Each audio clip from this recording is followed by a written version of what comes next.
6 और 7 जनवरी की दरमियानी रात तुर्कमान गेट इलाके में हुई पत्थरबाजी के बाद आज पहला जुमा है। इसको देखते हुए दिल्ली पुलिस हाई अलर्ट पर है। इस समय तुर्कमान गेट को छावनी में तब्दील कर दिया गया है। मौके पर बड़ी संख्या में आरएएफ, सीआरपीएफ के साथ साथ दिल्ली पुलिस के जवान मुस्तैद हैं। इसके अलावा किसी भी स्थिति से निपटने के लिए दंगा निरोधक वज्र वाहन भी तैनात किया गया, ताकि अगर कोई हिंसा करने की कोशिश करे या भीड़ जुटने की कोशिश हो तो उसके खिलाफ तुरंत एक्शन हो। 7 जनवरी को फैज़ इलाही मस्जिद के पास अतिक्रमण को गिराया गया था, उसका मलबा अभी भी हटाने का काम लगातार जारी है। यह आपके सामने 4 बड़ी तस्वीरें हैं। तुर्कमान गेट इलाके में भारी सुरक्षा, क्योंकि आज जुमे की नमाज अदा की जाएगी। बड़ी संख्या में मुस्लिम धर्म के लोग इकट्ठा होंगे। ऐसे में कोई स्थिति खराब ना हो, पुलिस की तैयारियां बड़े पैमाने पर नजर आ रही है। बड़ी बात यह है कि जो अवैध अतिक्रमण हटा, उसका मलबा हटाने का काम भी जारी है।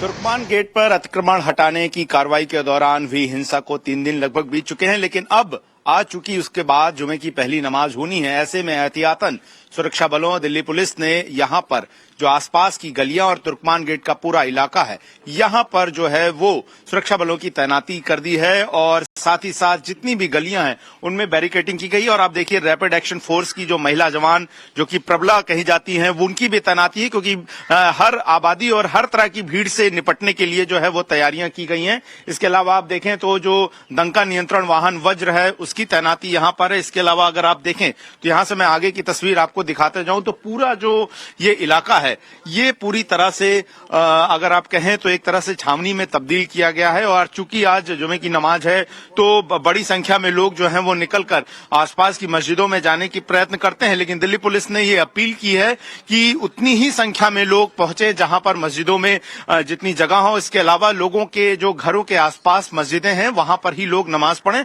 और आप देखिए कि जो रैपिड एक्शन फोर्स के जो तमाम अधिकारी हैं वो यहाँ की गली गली में जो है इस वक्त उनकी मौजूदगी है। हर एक ऐसी बिल्डिंग और एक ऐसी संभावित जगहों पर पूरी तरह से नजर और निगरानी रखी जा रही है, जहां से किसी भी तरह से लोगों के निकलने की संभावना, और लोगों से आप बिल्कुल अपील की गई है वो बिना काम के घरों से ना निकले। और वो इलाका जो कि जहां पर बहुत ज्यादा चहल पहल होती थी, वहां पर अगर आप देखें तो इक्का दुक्का लोग, जो लोग कॉलेज जा रहे हैं या इसके अलावा अपनी नौकरी के लिए बाहर निकल रहे हैं, वही यहां पर तस्वीरों में नजर आ रहे हैं। खुफिया एजेंसियां अलर्ट पर है। सोशल मीडिया पर पूरी तरह से नजर रखी जा रही है, किसी भी तरह का कोई अफवाह फैलाने वाला मैसेज न दिया जाए। और खास करके वो लोग जिन्होंने अतिक्रमण की कार्रवाई हटाने के नाम पर अफवाह फैलाई और लोगों की भावनाएं भड़काने की कोशिश की, उन पर भी लगातार एक्शन हो रहा है।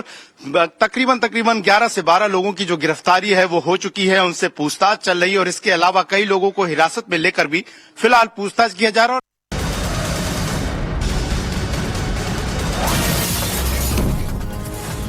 और तुर्कमान गेट पथराव मामले में बड़ा खुलासा हुआ है। पुलिस ने पत्थरबाज महिलाओं की भी पहचान की है। पत्थरबाज महिलाओं के खिलाफ जल्द एक्शन लिया जा सकता है। मतलब पहले जो खबर आ रही थी कि सिर्फ कुछ युवा हैं या वहां पर जो पुरुष हैं वही पत्थरबाजी कर रहे थे, ये हैरान करने वाली बात है कि महिलाएं भी पत्थरबाजी में शामिल थी, जिन्हें चिन्हित किया गया है। इससे जुड़ी एक और बड़ी खबर आपको बता दें, 7 जनवरी को तुर्कमान गेट पर पथराव करने के मामले में एक और शख्स गिरफ्तार हो चुका है। पत्थरबाजी के आरोपी का नाम मोहम्मद इमरान बताया जा रहा है, जिसकी उम्र 32 साल है। पुलिस सूत्रों के मुताबिक सीसीटीवी के और दूसरे वीडियोस के आधार पर इमरान की गिरफ्तारी हुई है। इस गिरफ्तारी के साथ अब तक तुर्कमान गेट इलाके में हुई पत्थरबाजी के आरोप में कुल 12 लोग सलाखों के पीछे जा चुके हैं। कई अभी चिन्हित किए जा चुके हैं और कईयों को सलाखों के पीछे भी भेजा जाएगा। इनमें महिलाएं भी शामिल हैं। ये उस इमरान की तस्वीर आप देख रहे हैं जो 12वां पत्थरबाज है जो पुलिस की गिरफ्त में जा चुका है। कई सोर्सेज से वेरीफाई करने के बाद इन पत्थरबाजों की गिरफ्तारी हो रही है। दिल्ली के तुर्कमान गेट से हमारे सहयोगी अनुज मिश्रा हमारे साथ जुड़ गए। अनुज, 12वीं गिरफ्तारी और अभी कहा जा रहा है कईयों की लिस्ट तैयार है जो जल्दी सलाखों के पीछे होंगे, जिसने उस दिन पत्थरबाजी की थी पुलिस पर। जी बिल्कुल, अब तक कुल 12 गिरफ्तारी हो चुकी है। सीसीटीवी कैमरे की फुटेज और जो वीडियो सामने आए थे सोशल मीडिया पे, जो वीडियोस थे करीब 200 से ज्यादा वीडियोस जो है उसको पुलिस ने खंगाला और उसके बाद लोगों की पहचान करनी शुरू कर दी है। 12वीं गिरफ्तारी जो है मोहम्मद इमरान नाम के शख्स की हुई है। इसकी उम्र 32 साल बताई जा रही है और बताया जा रहा है कि ये शख्स पत्थरबाजी करते समय कहीं न कहीं अगुवाई करते हुए दिखा था और यही वजह है कि इस शख्स की गिरफ्तारी की गई है। इसके अलावा वीडियोस में ये भी देखा गया कि किस तरीके से कुछ महिलाएं जो थी वो भी कहीं न कहीं इस भीड़ का, इस उपद्रव का पार्ट रही। पत्थरबाजी करते समय उनकी तस्वीरें जो है वो भी सामने आई, जिसके बाद अब पुलिस जल्द ही उनके खिलाफ भी एक्शन कर सकती है। लेकिन फिलहाल जो पुलिस का ये कहना है कि जांच के साथ साथ लॉ एंड ऑर्डर को भी पूरी तरीके से मेंटेन रखना है, और यही वजह है कि पुलिस की मौजूदगी साफ तौर पे इस इलाके में देखी जा सकती है। आज चूंकि जुम्मे की इस घटना के बाद जुम्मे की पहली नमाज है, इसको देखते हुए साफ तौर पे कई तरह के एहतियात जो है वो यहाँ पे बढ़ते हुए हैं। तस्वीरों में देखा जा सकता है किस तरीके से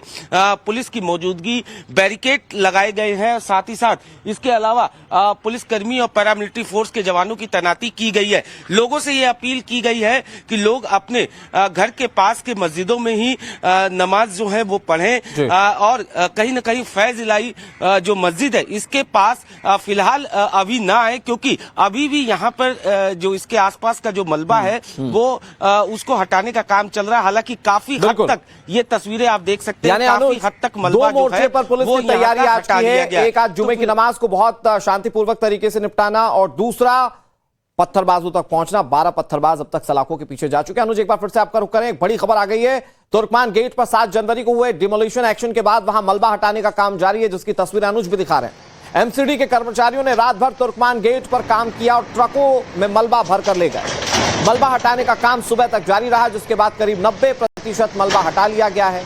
बहुत थोड़ा मलबा बचा है जिसे आज हो सकता है कि हटा लिया जाए। इसके बाद यहां करीब 36,000 स्क्वायर फीट एरिया बिल्कुल क्लीन हो जाएगा। इस अवैध कब्जे की वजह से यहां लगातार भारी जाम की समस्या से लोग परेशान होते थे, लेकिन अब वो परेशानी दूर हो गई है। ये दो तस्वीरें जरा आप देखिए, तुलनात्मक आपके सामने वो आकलन होगा। एक तो ये चूंकि मलबा हटाने की कोशिशें की जा रही, तो अभी भी ये रोड पूरी तरह से क्लीन नहीं है, लेकिन एक उजली सुबह की तस्वीर आप दूसरी तस्वीर में देख सकते हैं, जिसमें तकरीबन 36,000 स्क्वायर फीट एरिया क्लीन हो चुका है, क्योंकि कुछ मलबा अभी बाकी है और ये सरकारी जमीन अभी कब्जा मुक्त हो चुकी है। उसके बाद कितनी साफ सुथरी दिख रही है और ये लोगों के इस्तेमाल में कैसे लाई जा सकेगी वो आपने देखा। अब आपको तुर्कमान गेट की जो 2 तस्वीरें दिखाई, उसके बाद अगली खबर बताते हैं। यहां आपको बताएंगे कि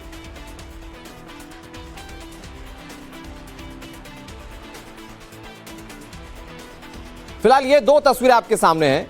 ये तुर्कमान गेट पर हुए अवैध निर्माण की पहली तस्वीर, ये आप देखिए। उसमें आप देख सकते हैं कि कैसे पहले एक बड़ा हिस्सा जो था वो इंक्रोच्ड था, वो पूरी तरह से कब्जा था उस पर, और उसके बाद ये जो 7 जनवरी के बाद की तस्वीर है, उसमें आप देखिए कि अकेली मस्जिद वहां पर खड़ी है, उसके आसपास का हिस्सा पूरी तरह से क्लीन आउट हो चुका है। मतलब ये लोगों के लिए बहुत राहत की बात है, क्योंकि यहां पर लंबा जाम इसकी वजह से लगता था। ये जो दाईं तरफ वाली तस्वीर देख रहे हैं, 7 जनवरी के बाद की तस्वीरें, यहां पर एमसीडी बुलडोजर्स इस अवैध निर्माण को हटा चुके हैं और अब ये सरकारी जमीन जो है वो कब्जा रहित हो चुकी है। ये दोनों तस्वीर आपके सामने, जिसमें आप देख सकते हैं पहले कब्जा था तो कैसा दिखता था इलाका, अब कब्जा हट चुका है तो वो कितना क्लीन आउट हो चुका है। अनुज हमारे सहयोगी उसी जगह पर मौजूद है जहां पर यह कार्रवाई की गई। अनुज, बताया जा रहा है 90% मलबा रात भर काम करके हटा लिया गया है, अब कुछ प्रतिशत मलबा बचा हुआ है और उसके बाद ये पूरा इलाका साफ हो जाएगा। जरा तस्वीरों में दिखाइए कि जो इंक्रोचमेंट हटा उसके बाद वो इलाका कितना साफ सुथरा और कितना बड़ा दिख रहा है। जी बिल्कुल, करीब 90% के आसपास जो है मलबा इस वक्त आप देख सकते हैं हटा लिया गया। ये जो तस्वीरें आप देख रहे हैं ये इन तमाम जगहों पे मलबा था, लेकिन ये पूरी तरीके से अब क्लीन किया जा चुका है। जहां तक बात किया जाए कि जिस तरीके से ये अवैध निर्माण था, उसके बाद जो सड़क के हालात थे, बमुश्किल यहाँ से पैदल चल पाना भी काफी कठिन काम होता था, क्योंकि अक्सर यहाँ पर जाम जो है वो रहा करता था, क्योंकि ये पूरा एरिया इसकी वजह से सड़क जो है वो काफी सकरी हो चुकी थी, छोटी हो चुकी थी। लेकिन अब जिस तरीके से ये अवैध अतिक्रमण हटा, उसके बाद आप देख सकते हैं कि किस तरीके से कितना साफ जो है ये पूरा इलाका दिख रहा है। और यहाँ पर निश्चित तौर पर इसके बाद जब ट्रैफिक चलेगी तो उस तरीके की जाम देखने को नहीं मिलेंगे, क्योंकि अक्सर यहाँ अमूमन जो है पैदल चलना भी मुश्किल होता था, इतना ज्यादा ट्रैफिक होता था कि यहाँ से निकलना जो है वो कहीं न कहीं डरावने सपने से कम नहीं होता था। लेकिन अब आप देख सकते हैं कि किस तरीके से पूरी तरीके से क्लीन हो चुका है ये एरिया, और जैसे जैसे एमसीडी के कर्मचारी जो है वो मलबे को हटा रहे हैं, उसके बाद पूरा इलाका आप देख सकते हैं कितना साफ सुथरा, और निश्चित तौर पर जब ट्रैफिक चलेगी उस दौरान भी वो उस तरीके की ट्रैफिक की समस्या से लोगों को जूझना नहीं पड़ेगा, क्योंकि इस जगह पर ये जो पूरा इलाका देख रहे हैं यहाँ पर दीवार हुआ करती थी, और उसके बाद सड़क जो था वो काफी छोटा हो चुका था, जिसकी वजह से यहाँ पर अक्सर जाम देखने को मिलता था।